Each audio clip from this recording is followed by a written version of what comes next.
My parents chose alcohol over my acne cream and it cost me everything. Now mom wants me to pay for her surgery.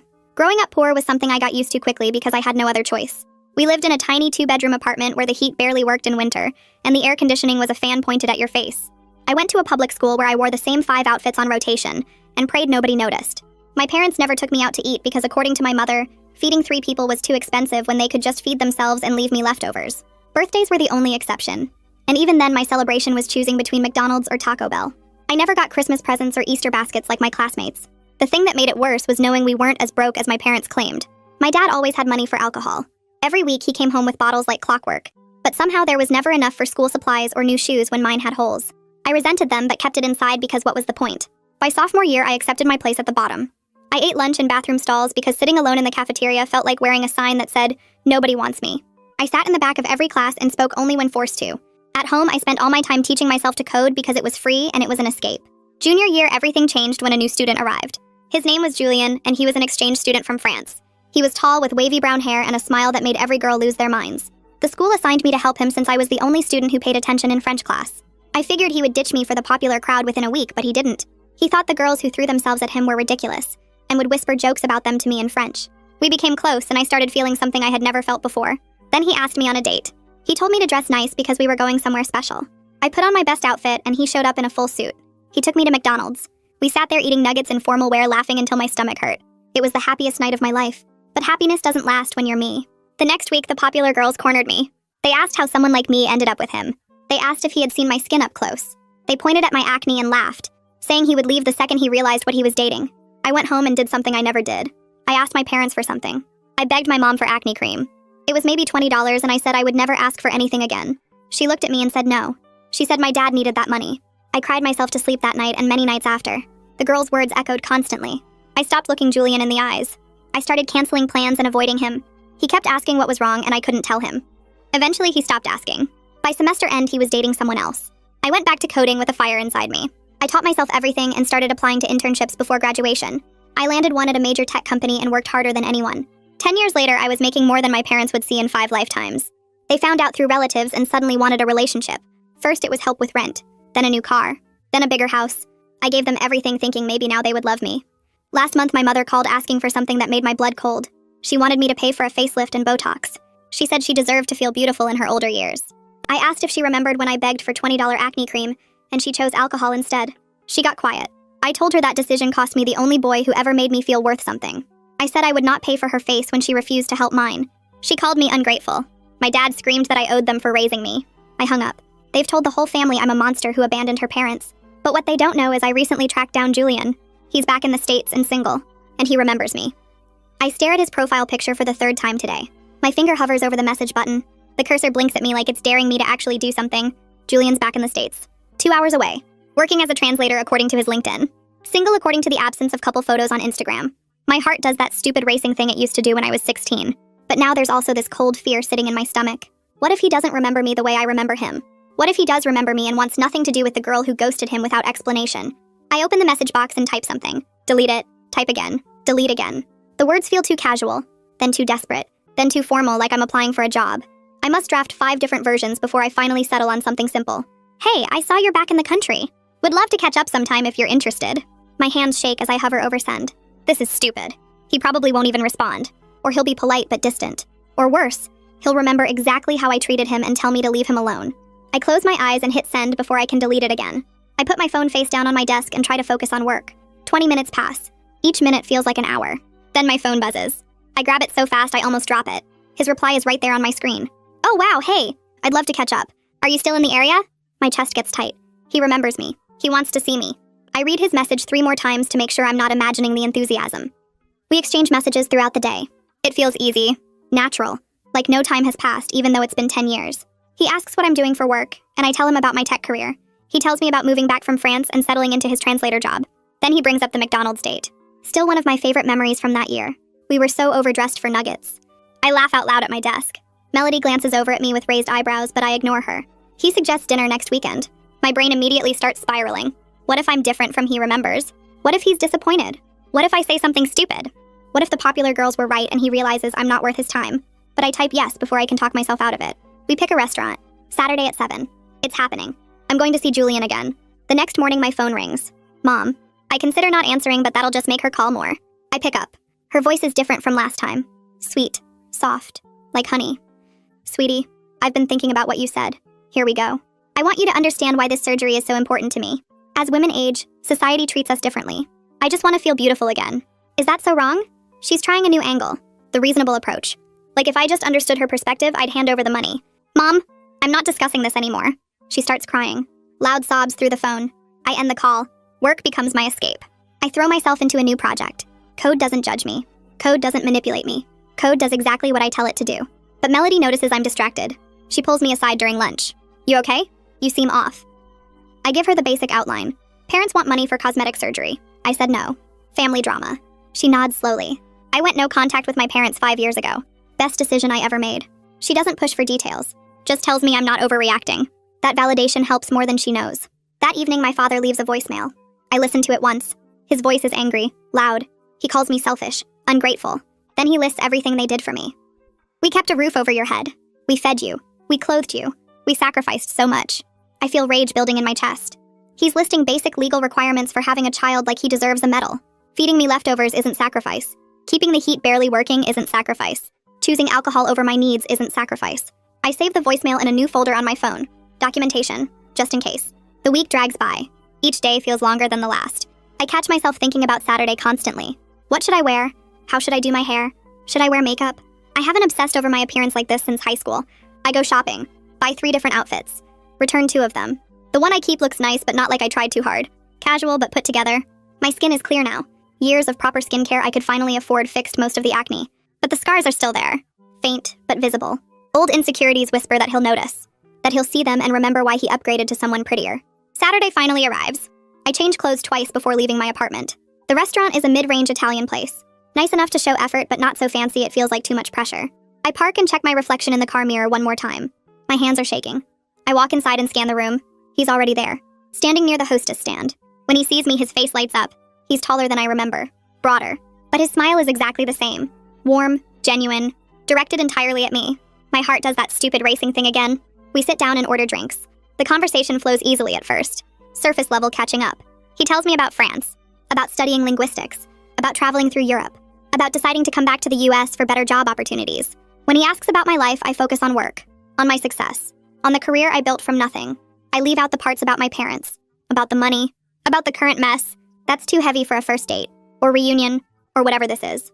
Halfway through dinner, his expression changes, gets serious, a little sad. I never understood why you pulled away from me junior year. My stomach drops. I thought maybe I did something wrong, or moved too fast, or misread what we had. The guilt hits me hard. He spent years thinking he was the problem, that he messed up somehow, when really it was me. My insecurity, my inability to believe someone like him could actually want someone like me. You didn't do anything wrong, I say quietly. Then I tell him the truth, about the popular girls, about their comments, about begging my parents for acne cream, about them choosing alcohol instead, about how their words got inside my head and convinced me he would leave eventually, so I should leave first. His face goes through several emotions, surprise, understanding, then anger, but not at me, at them, at my parents, at the situation. He reaches across the table and takes my hand. His hand is warm, solid, real. I never cared about your skin. I thought you were beautiful then. I think you're beautiful now. Something breaks loose in my chest. Something that's been tight for 10 years. We stay at the restaurant talking until the staff starts stacking chairs around us. The hostess gives us a pointed look. We finally leave. He walks me to my car in the parking lot. The air is cold, but I barely notice. Can I see you again next weekend? He asks. Yes, I say immediately. No overthinking, no talking myself out of it. Just yes. He hugs me goodbye. His arms around me feel safe, familiar, like coming home after being lost for a decade. I drive home with my mind racing and my chest feeling lighter than it has in months. Then my phone starts buzzing. Text after text. Family members I barely know. My father's sister. 2 cousins I haven't spoken to in years. My mother's brother. All saying the same thing. Disappointed in me. Can't believe I'd abandoned my parents. They need me and I'm being selfish. I realize my parents have launched a full campaign, turning the family against me, making me the villain in their story. I screenshot everything, add it to my documentation folder. My good mood from dinner evaporates. Sunday morning, I wake up to my phone going off like crazy. Text after text, notifications piling up. I grab my phone and start reading. My mother posted on Facebook, not about me directly, but it's obvious. She wrote about how some daughters forget where they came from, how they get successful and abandon their aging parents who sacrificed everything, how she's getting older and needs help, but her child turned her back. The comments are full of relatives I barely talk to saying how sorry they are for her, how disappointed they are in ungrateful children these days. My aunt leaves a heart emoji. 2 cousins I haven't seen in years write long supportive messages to my mother. I screenshot every single post and comment. Add them all to the folder on my computer labeled documentation. My hands shake while I do it. The public manipulation makes my stomach turn. She's painting herself as the victim, making me the villain. And people believe her because they don't know the truth. They don't know about the alcohol, the neglect, the $20 acne cream she refused to buy. I spend the rest of Sunday researching therapists. I type in family trauma and boundary setting. Read through profiles of different counselors. Most of them sound too clinical, too distant. Then I find Laura Petit. Her bio talks about childhood emotional neglect, about learning to recognize patterns of manipulation, about building healthy boundaries with toxic family members. Everything she describes sounds like my life. I book a consultation for Wednesday evening, the earliest she has available. Clicking that confirm button feels huge, like I'm admitting something I've been avoiding my whole life, that my childhood wasn't just about being poor. It was about being unwanted. Taking this step scares me, but also feels right. Like I'm finally doing something for myself instead of just surviving. Monday morning, I get called into an unexpected meeting. HR and my manager want to see me. My stomach drops immediately. I think my mother found my workplace somehow. Called them with some story about me being unstable or cruel. I walk into the conference room preparing for the worst, but they smile when I sit down. Tell me Melody expressed concern about my stress levels lately. They want to offer me 2 weeks of paid personal leave if I need it. No questions asked, just support. The relief hits me hard. I thank them but say I'll let them know if things get worse. Right now, work is the one stable thing I have. The one place where I'm valued for what I do instead of what I should give. Walking back to my desk, I feel grateful. Melody catches my eye and gives me a small nod. She didn't have to do that, but she did. Tuesday evening, my phone buzzes with a text from Julian. He asks if I want to meet for coffee this week instead of waiting until the weekend. My heart does that stupid racing thing again. I suggest Thursday after my therapy appointment. He responds within seconds saying that works perfectly. No questions about why I have therapy, no judgment, just easy acceptance. That simple response makes me like him even more. Most people would ask, would want details, would make it weird, but he just agrees and says he's looking forward to it. I put my phone down and smile for the first time all day. Wednesday evening arrives and I drive to Laura Petit's office. It's in a professional building downtown. Clean, quiet, calming in a way that feels intentional. She greets me in the waiting room. Mid-40s maybe, kind eyes, comfortable clothes. We sit in her office and she starts asking questions about my childhood. Simple questions at first. Where did you live? What were your parents like? How did you spend your time? But then the questions get harder. She asks about specific memories, about how I felt, about what I needed but didn't get. I find myself crying while I describe the birthday meals at fast food restaurants. The same 5 outfits I wore to the school. Things I thought I was over. Things I told myself weren't that bad. She listens without interrupting. Then she says something that stops me cold. She tells me I'm minimizing what happened, that I keep calling it growing up poor when it was actually my parents choosing alcohol over their child's needs. The difference hits me hard. Poor means you don't have money. What I experienced was having money that went to bottles instead of me.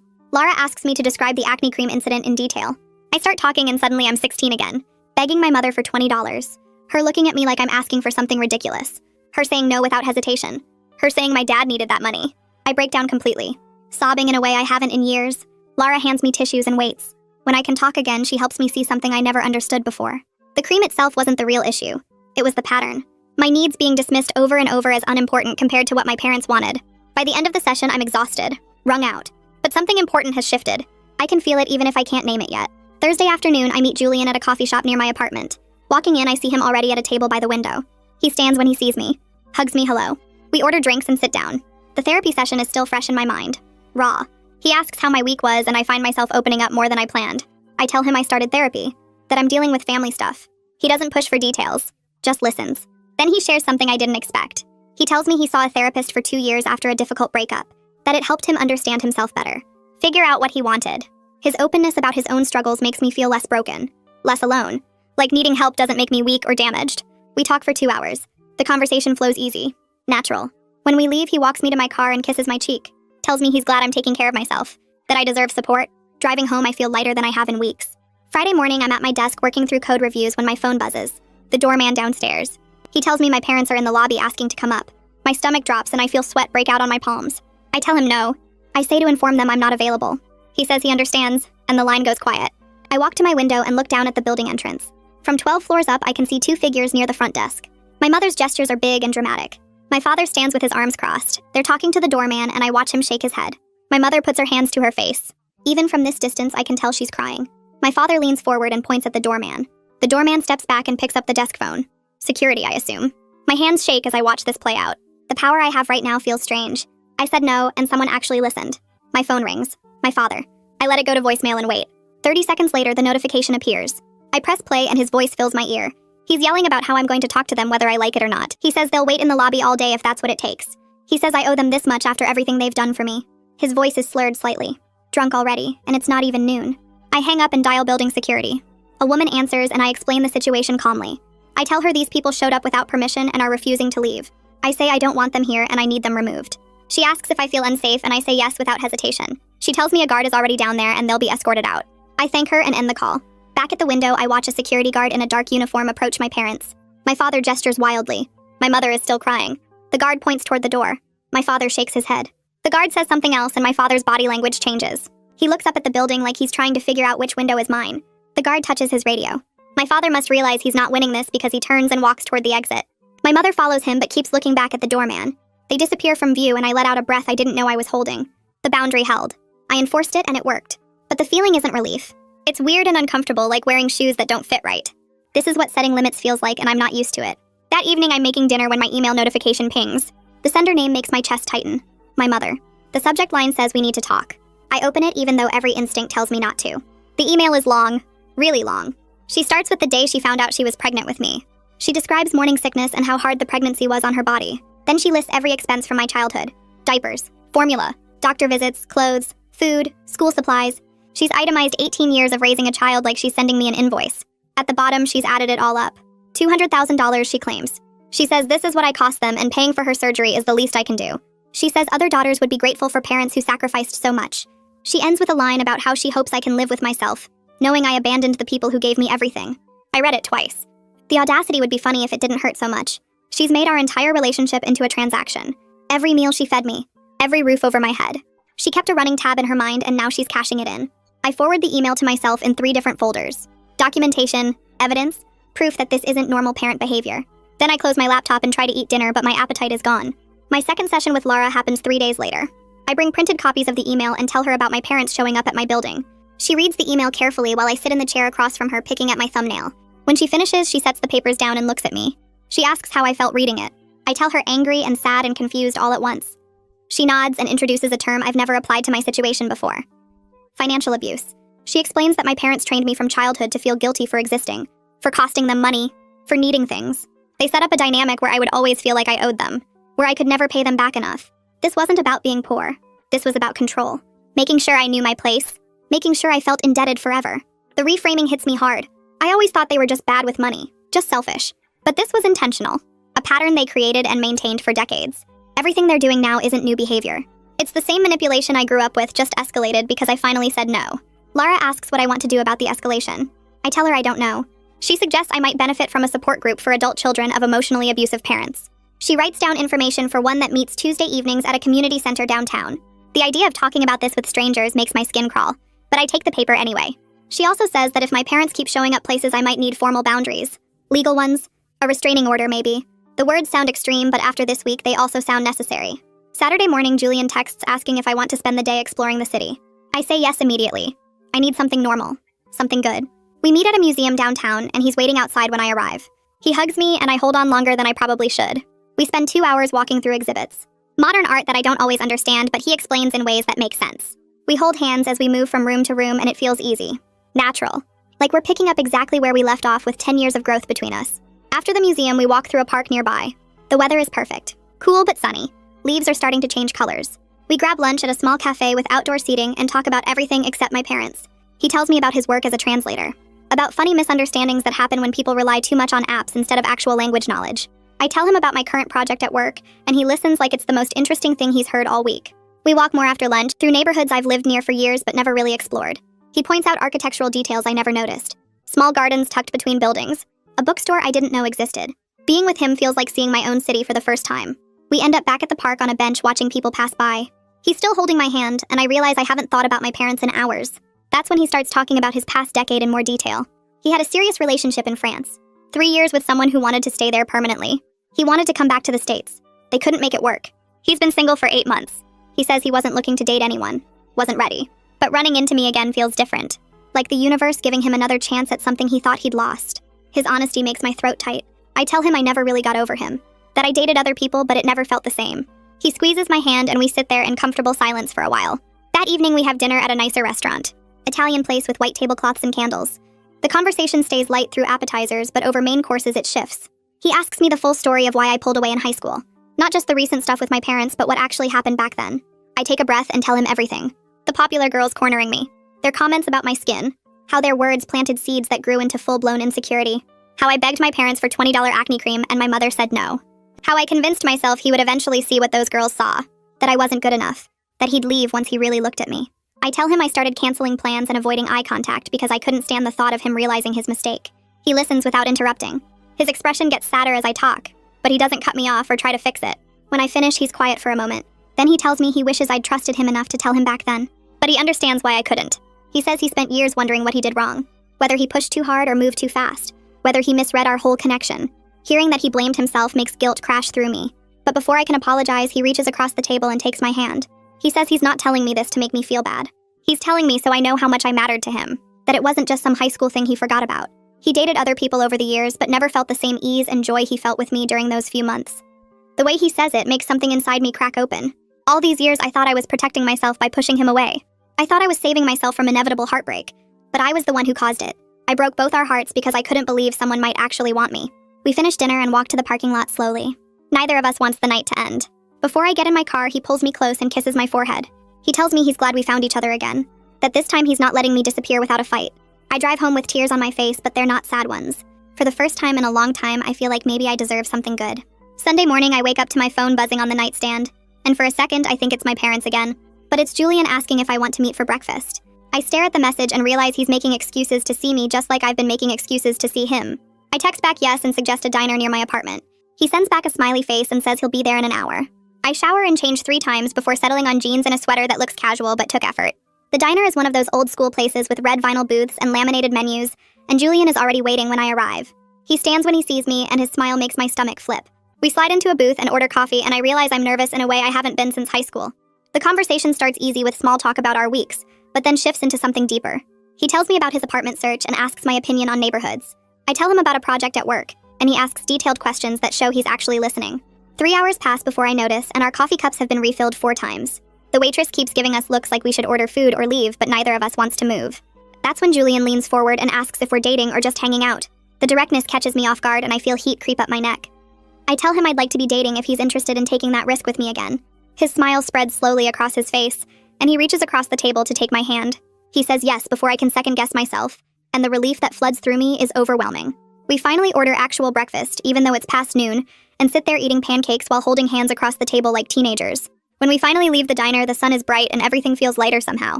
I drive home floating on happiness, but it crashes the second I see my phone. Missed calls from family members I barely know, and a voicemail from my Aunt Alina. I almost delete it without listening because I'm tired of defending myself to people who never cared before. But something makes me press play. Her voice is quiet and careful as she says she thinks my parents are wrong, and she's sorry for what they put me through as a child. I stop walking in the middle of my living room and replay it to make sure I heard right. She says she noticed things back then, but didn't feel it was her place to interfere, and she regrets not speaking up. The validation hits me so hard I have to sit down. Someone from my family actually sees the truth and isn't making excuses for them. But mixed with the relief is anger that it took this long. That she watched me go without and said nothing. That she's apologizing now when it would have mattered so much more then. I call her back because I need to hear more. She answers on the first ring like she was waiting. We talk for an hour and she tells me things I didn't know she noticed. How I wore the same clothes constantly. How there was never food in the house when she visited. How my parents always had money for themselves but nothing for me.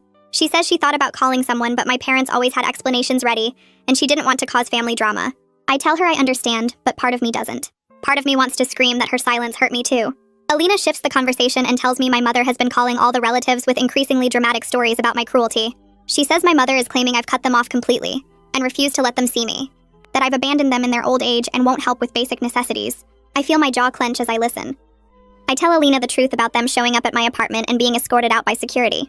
About the email demanding $200,000. About the cease and desist letter. She sighs and says that sounds more accurate than my mother's version. She promises not to share what I tell her with other family members, and I feel grateful to have at least one ally. Before we hang up, she tells me she's proud of me for setting boundaries, and she hopes I'll stay in touch with her even if I don't with my parents. I promise I will and mean it. After the call, I sit on my couch feeling like maybe I'm not as alone as I thought.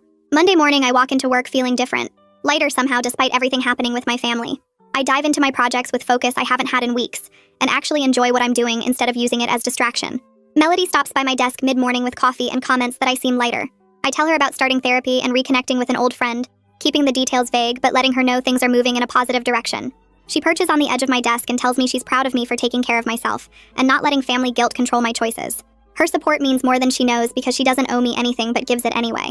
We talk for a few minutes about her weekend and normal work stuff, and it feels good to focus on something other than drama. When she leaves, I turn back to my computer and actually smile at the code on my screen. Progress feels possible for the first time in a while.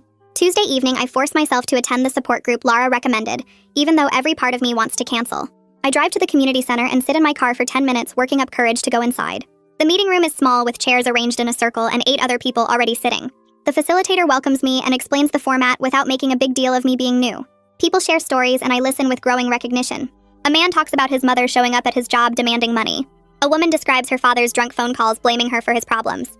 Someone else shares about feeling guilty for having boundaries with parents who neglected them as kids. Every story sounds disturbingly similar to mine, and I realize I'm not crazy.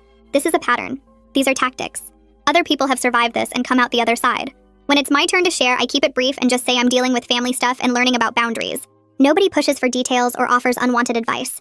They just nod with understanding that feels like its own kind of validation. Hearing others describe the same guilt and manipulation helps me feel less alone and less like I'm overreacting. Maybe my parents really are the problem and not me. During the support group, a woman named Paulina shares about her mother demanding money for cosmetic procedures, and I freeze. The story is so similar to mine, it's eerie. She talks about feeling guilty for saying no and relatives calling her selfish. When the meeting ends, I approach her carefully and ask if she went to Lincoln Elementary. Her eyes widen and she looks at me closer before her face lights up with recognition. She remembers me and we exchange numbers right there in the parking lot. We agree to get coffee later this week and I drive home feeling like the universe just handed me something important. Someone who knew my family during my childhood and can validate my memories. Someone who understands because she lived something similar. I text Julian when I get home and tell him about the group and running into Paulina. He texts back asking how I'm feeling and I realize I'm feeling hopeful. Like maybe I can actually get through this. Wednesday I meet Julian for dinner at a Thai place downtown and tell him more about the support group. He listens with the same patient attention he always gives me and asks thoughtful questions about what I'm learning and how I'm feeling. He never once suggests I should just forgive my parents or try to work things out. He never implies I'm being too harsh or should give them another chance. His consistent support of my boundaries makes me trust him more deeply. I realize I've been waiting for him to tell me I'm wrong, but he never does. We order pad thai and spring rolls and I find myself relaxing into the conversation, telling him things I've never told anyone.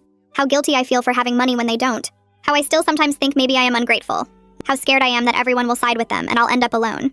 He reaches across the table and takes my hand and tells me I won't be alone. That he's here and not going anywhere. The certainty in his voice makes something inside me settle. Julian starts talking about his own family dynamics and I'm surprised by his openness. He describes parents who are loving but struggled with his decision to leave France permanently. They wanted him close and he wanted his own life in a different country. He talks about the guilt he felt choosing his own path over their wishes and how it took therapy to understand he could love them while still making different choices. He says they eventually accepted his decision, but it took years and lots of difficult conversations. His perspective helps me see that healthy families can disagree without resorting to manipulation and punishment. That love doesn't mean giving up yourself to make others happy. I ask if he still feels guilty sometimes and he admits he does, but he's learned to sit with that feeling instead of letting it control his choices. We talk until the restaurant starts closing and the staff begins stacking chairs. Walking to our cars, he pulls me close and kisses my forehead. Tells me we'll figure this out together. I believe him. Thursday morning, I wake up to a voicemail from my mother and my stomach drops before I even listen. Her voice is shaky and dramatic as she says she's been diagnosed with depression, and it's my fault for abandoning her. She says if anything happens to her, it will be on my conscience. The emotional manipulation is so blatant I almost laugh. Almost. But underneath the absurdity is fear that maybe she's right. Maybe I am destroying her. I save the voicemail and try to go about my morning, but it sits heavy in my chest. That evening, I bring it to my therapy session with Lara and play it for her. She listens with a neutral expression, and then asks what I notice about the message. I say it feels manipulative, but I still feel guilty. She nods and helps me identify it as a classic guilt-tripping tactic. The diagnosis that may or may not be real. The blame placed entirely on me. The veiled threat about something happening to her. Lara points out that my mother is trying to make me responsible for her emotions and mental health when that's not my job. She asks if my mother mentioned seeing a therapist or taking medication or any actual steps to address this depression. I realize she didn't. Just the diagnosis and the blame. Lara helps me see the pattern, and by the end of the session, I feel steadier. Lara asks if I've considered what outcome I actually want with my parents, and the question stops me cold. I realize I've been so focused on defending my boundaries that I haven't thought about long-term goals. What do I actually want? Do I want them in my life at all? She waits patiently while I think. I tell her honestly that I don't think I want a relationship with them anymore. That the cost to my mental health is too high.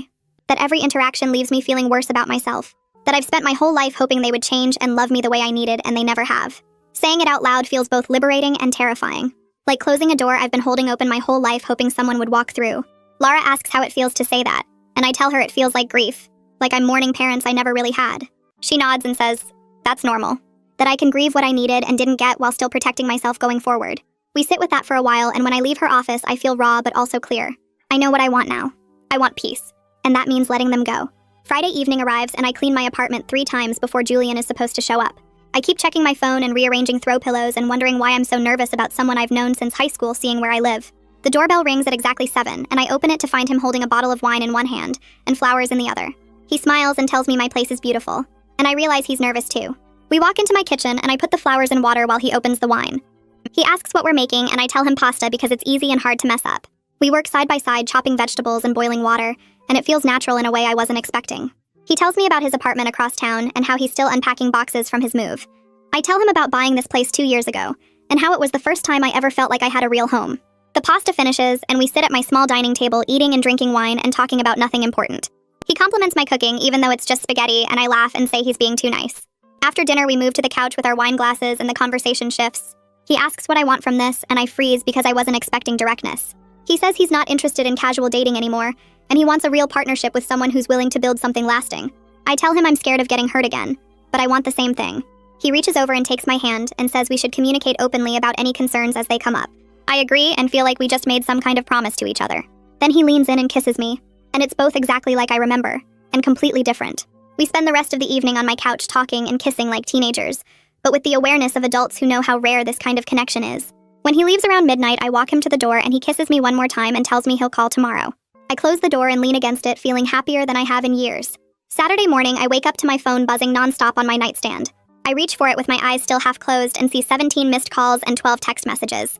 My stomach drops before I even start reading. The messages are from cousins and aunts and uncles I barely talk to. I open the first one and my hands start shaking. My mother has told everyone I threatened her during our last phone call. She's saying I told her terrible things I never said. Several relatives are demanding I apologize and others are calling me abusive. I read through all the messages and feel physically sick from the gaslighting. I know exactly what happened during that call, and none of it involved threats. I get out of bed and pace my apartment trying to calm down, but the panic keeps building. I call Alina because she's the only family member who might believe me. She answers on the second ring and asks if I've seen the messages. I tell her yes and ask if she's heard what my mother is saying. She confirms that my mother is telling people I said things I never said. Alina asks if I have any proof of what actually happened, and I realize I should start recording phone calls with my parents for documentation. She warns me that things might get worse before they get better, and suggests I prepare for possible problems. I thank her and hang up feeling like the ground is shifting under my feet. Saturday afternoon, I search online for lawyers who handle family harassment cases. I find one with good reviews and call her office expecting to leave a voicemail. A woman answers and I'm so surprised I almost hang up. I explain my situation and she says she has an opening in an hour if I can come in. I drive to her office building and take the elevator to the 3rd floor. The lawyer is younger than I expected with kind eyes and a firm handshake. She listens while I explain everything about my parents and the escalating demands and the lies they're spreading now. She takes notes and asks specific questions about the harassment pattern. She explains restraining orders and cease and desist letters and the process for documenting everything. She recommends starting with a formal cease and desist letter that clearly states my boundaries and the consequences for breaking them. The letter would demand they stop contacting me directly and stop spreading false information about me to family members and stop appearing at my home or workplace. I agree immediately and she says she'll draft it and send it to me for approval. I leave her office feeling like I've taken real action instead of just reacting to their attacks. Sunday morning, I text Paulina from the support group and ask if she wants to meet for coffee. She responds within minutes saying yes, and we agree on a place near my apartment. I get there first and order a latte and sit at a corner table. She walks in 10 minutes later and hugs me before sitting down. We start talking about our shared experiences growing up, and I'm amazed at how much she remembers. She tells me about times she came to my house and noticed there was no food in the fridge, or my parents were drunk in the middle of the day. Having an outside witness to my childhood helps fight against the gaslighting my mother is attempting now. She validates specific memories I have of wearing the same clothes to the school and eating lunch alone. I tell her about the acne cream incident and she remembers me pulling away from everyone that year. She says she tried to reach out but I wouldn't let anyone in. We talk for 3 hours until the coffee shop starts getting crowded. Before we leave, she tells me she went no contact with her own parents 3 years ago and hasn't regretted it once. She describes the peace she's found in not constantly defending herself or managing their emotions. I realize that's what I want too. She offers to be a support person as I navigate setting firmer boundaries, and I accept without hesitation. Monday morning, I'm at work when my phone buzzes with an email from the lawyer. She sent me the draft cease and desist letter for review. I open it during my lunch break and read through the formal language spelling out my boundaries. The letter demands my parents stop contacting me directly, and stop spreading false information about me to family members, and stop appearing at my home or workplace. It states that breaking these rules will result in pursuit of a restraining order and possible legal action for lies. Seeing everything written out in legal terms feels powerful, like I'm taking control instead of just defending myself. I read through it twice and make one small change to clarify a detail. I email it back to the lawyer with my approval. She responds saying she'll send it via certified mail to my parents' address with copies to Alina as a witness. I feel anxious but also relieved to have taken formal action. That evening, I call Julian and warn him that things might get messy when my parents receive the letter. He tells me he's not going anywhere and he'll support me through whatever happens next. His steady voice calms something inside me that's been panicking all weekend. Tuesday evening, I walk into the community center for support group, and the familiar faces greet me with smiles. I take my usual seat in the circle and wait for everyone to arrive. The facilitator starts the session and asks if anyone has updates to share. I raise my hand and tell them about sending the cease and desist letter to my parents. The room goes quiet as I explain what the letter says, and how my lawyer helped me draft it. When I finish talking, 3 different people nod with understanding looks on their faces. A woman named Sarah shares that she sent a similar letter to her mother 2 years ago, and it was the first step toward real peace. A man across the circle tells us about getting a restraining order against his father, and how the legal boundary gave him permission to stop feeling guilty. Another member describes the relief of having documentation when family members accused her of lying about the abuse. Their stories make me feel less alone and more prepared for whatever happens when my parents get the letter. The facilitator reminds everyone that setting boundaries is self-care and not cruelty, no matter how our parents try to frame it. She says abusive parents will always call boundaries cruel because boundaries threaten their control. I leave the meeting feeling stronger and more certain that I made the right choice. Wednesday morning, I check the tracking information on my phone and see that my parents received the certified letter at 9:30. I put my phone on silent and focus on work, but I can feel it buzzing in my desk drawer every few minutes. By lunchtime, I pull it out and see 47 missed calls and 32 text messages from my parents and various relatives. My hands shake as I forward all of it to my lawyer without reading any of the messages. She texts back within minutes saying this is perfect documentation of their refusal to respect boundaries. The fact that they're contacting me within an hour of receiving a legal letter demanding they stop contact proves they have no intention of following rules. I feel vindicated and terrified at the same time.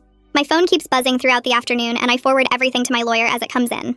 By the time I leave work at 5, I have over 100 missed contacts from family members. The volume is overwhelming, but my lawyer says it strengthens our case significantly. Thursday morning, I wake up to a voicemail from my father that makes my blood run cold.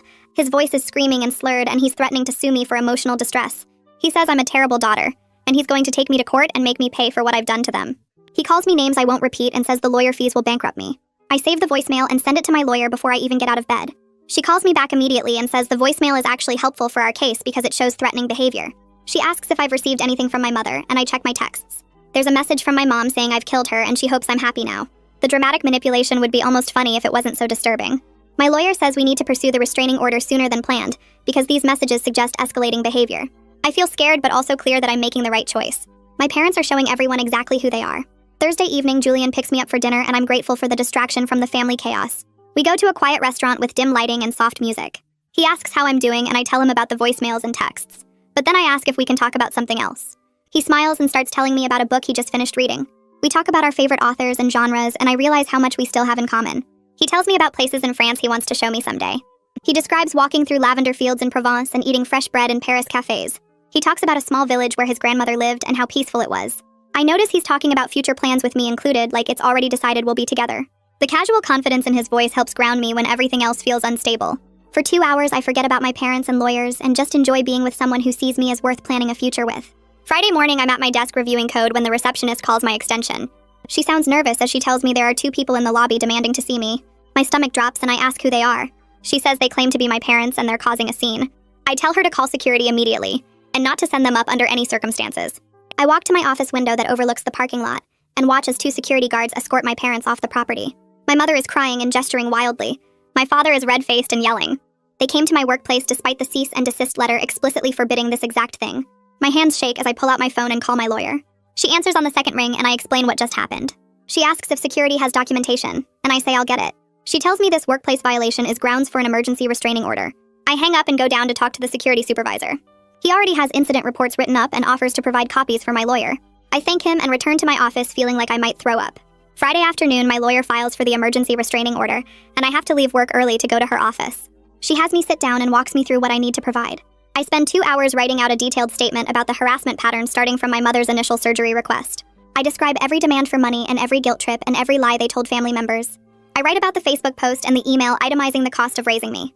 I detail the apartment building incident and the voicemails and texts that came after the cease and desist letter. Writing it all out in chronological order makes me see clearly how much I've tolerated over the years. I've been managing their behavior and emotions since childhood, and the pattern has only gotten worse as I've tried to set boundaries. My lawyer reviews my statement and adds her own documentation of the contacts we've received. She files everything electronically with the court, and we wait. 3 hours later, she gets an email saying a judge has reviewed the petition and granted a temporary restraining order. The order forbids my parents from contacting me or coming within 500 feet of my home or workplace. There's a hearing scheduled for Monday to determine if the order should be extended. I leave her office feeling exhausted, but also relieved that there's finally a legal barrier between us. Saturday morning, I pack a bag and drive to Julian's apartment. He opens the door and pulls me into a hug before I even say hello. I told him last night about the workplace incident and the restraining order. He takes my bag and leads me inside. His apartment is smaller than mine, but cozy with books on every surface and plants in the windows. He's made coffee and bought pastries from a bakery near his building. We sit on his couch and I finally let myself relax. He asks what I need and I tell him I just need to not think about my parents for a while. He nods and suggests we watch movies all day. We spend Saturday on his couch working through his collection of French films with English subtitles. He makes lunch and dinner and checks on me without being overbearing. He gives me space when I need it and holds me when I start crying. By Saturday night, I feel safe enough to actually sleep. Sunday morning, I wake up in Julian's bed and he's already awake reading. He smiles when he sees me open my eyes and asks if I want breakfast. We make scrambled eggs together in his tiny kitchen and eat on the couch. The normalcy of it feels healing after the chaos of the past week. We spend Sunday talking about everything and nothing. He tells me stories about his childhood in France, and I share memories from before my parents' neglect got really bad. We exist together in comfortable silence when we run out of words. In the afternoon, we go for a walk around his neighborhood and hold hands like we're the only two people in the world. When we get back to his apartment, he makes tea and we sit on his balcony watching the sunset.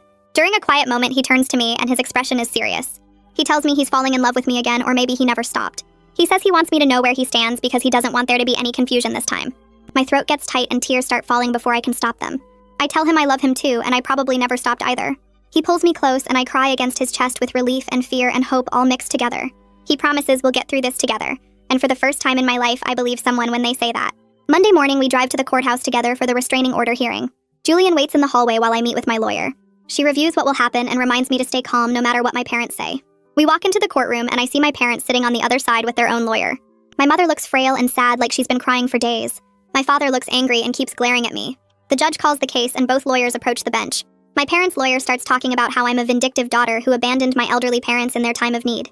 He paints me as cruel and heartless and says the restraining order is retaliation for them asking for help. My lawyer stands up and presents the documentation. She shows the judge the cease and desist letter and the timeline of contacts that came after. She plays the voicemail of my father screaming threats. She shows the text from my mother saying I killed her. She presents the security reports from my apartment building and my workplace. She shows the Facebook post and the email itemizing my childhood costs. The judge listens without expression, and then asks my parents if they have anything to say. My father starts to speak, but the judge cuts him off and tells him to let his lawyer talk. Their lawyer tries to explain that my parents were just concerned and didn't understand the legal letter. The judge looks at them and says that showing up at someone's workplace after being told in writing not to contact them shows a clear disregard for boundaries. He grants a 1-year restraining order and warns my parents that any violations will result in criminal charges. My mother starts crying loudly, and my father stands up looking like he wants to argue. The bailiff steps forward and my father sits back down. The judge dismisses us, and I walk out of the courtroom with my lawyer. Julian is waiting in the hallway and his face lights up when he sees me. My lawyer shakes my hand and reminds me to call if my parents violate the order. Julian takes my hand, and we walk out of the courthouse into bright sunlight. The relief I feel is overwhelming and physical, like I've been holding my breath for years and can finally exhale. We get in his car, and he asks where I want to go. I realize I'm hungry for the first time in days and suggest lunch. We stop at a small cafe and order sandwiches and sit outside in the sunshine. The world feels lighter without the constant weight of managing my parents' emotions and defending my choices. My phone buzzes and I tense up, but it's just a text from Alina. She says she heard about the restraining order and she's proud of me. She says she'll support whatever relationship I choose to have or not have with my parents going forward. I text back thanking her and put my phone away. Julian reaches across the table and takes my hand. We sit there in the sun eating lunch, and I let myself imagine a future where I'm not constantly fighting battles I never asked for. The next morning, I wake up with a strange lightness in my chest, like someone removed a weight I didn't realize I was carrying. I check my phone expecting the usual flood of missed calls and angry messages, but there's nothing from my parents. The restraining order is working. I get ready for work and actually feel excited about the day ahead, instead of dreading what fresh drama might arrive. At the office, I throw myself into a new project and my productivity surprises even me. Melody stops by my desk around lunch and comments that I seem different, more relaxed.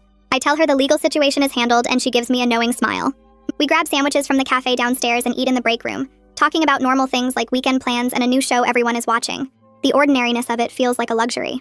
That evening, Julian comes over after work, and we cook dinner together in my kitchen. He chops vegetables while I handle the pasta, and we move around each other easily, like we've been doing this for years instead of weeks. We eat on my couch with plates balanced on our laps, and he tells me about a difficult translation project at work. I actually have the mental space to listen and engage instead of being consumed by family crisis.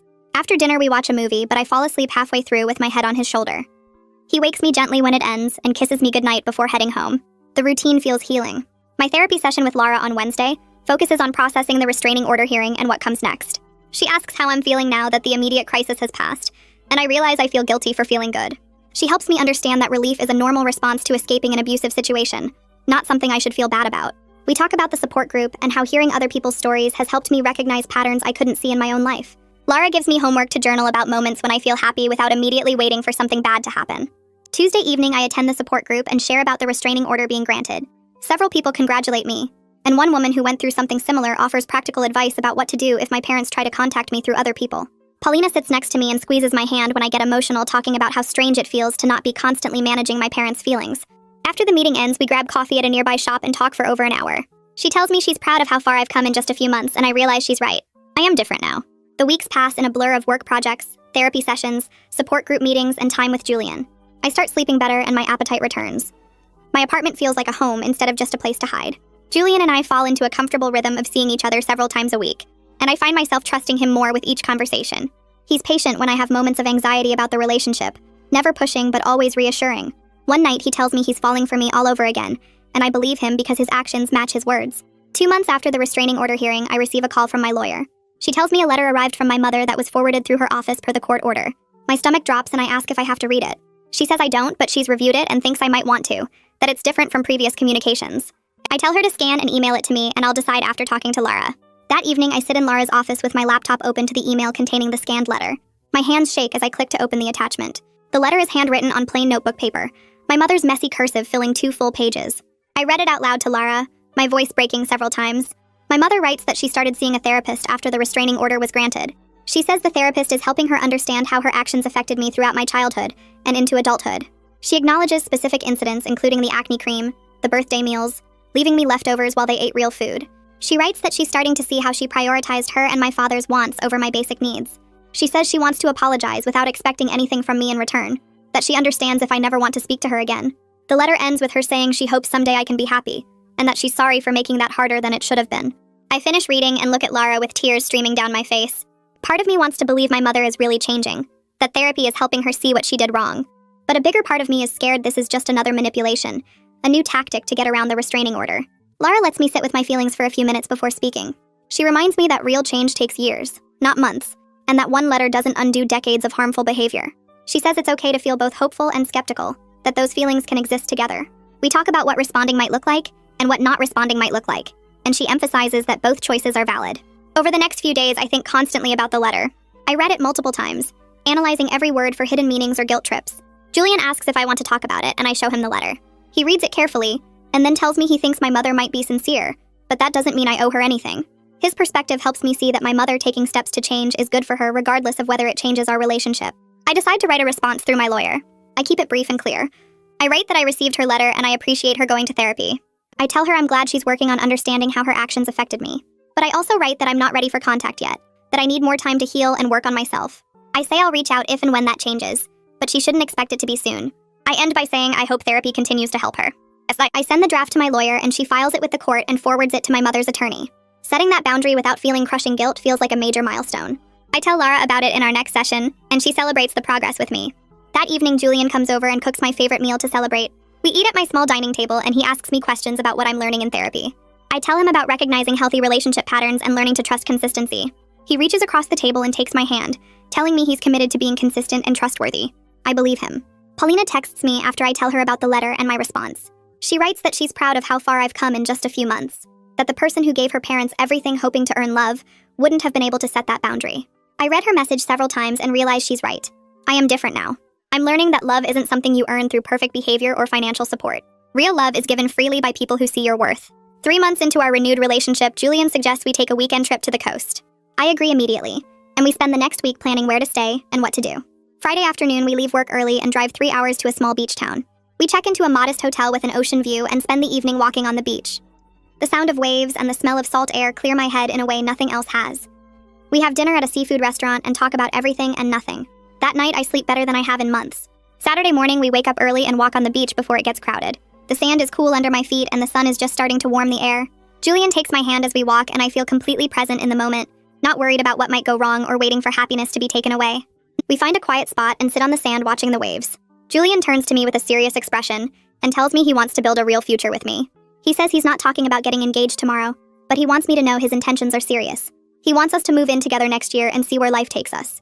I feel tears start, but they're happy tears for once. I tell him I want that too, that I'm ready to build something real with someone who actually loves me. We talk about what our life could look like, where we might live, how we'd combine our routines and spaces. The conversation feels natural and exciting instead of scary. For the first time, I let myself dream about a future without constantly bracing for it to fall apart. We spend the rest of the weekend exploring the town, eating good food and talking about our plans. Sunday afternoon, we drive back to the city, and I feel different from I did on Friday. My parents may never change, and some family relationships may be permanently damaged, but I'm building something better with people who actually love me. Julian, Lara, Paulina, Melody, even Alina in her own way. These are people who show up consistently, who respect my boundaries, who celebrate my growth instead of punishing it. That's enough. That's more than enough. It's everything I needed and never had, and I'm finally letting myself have it.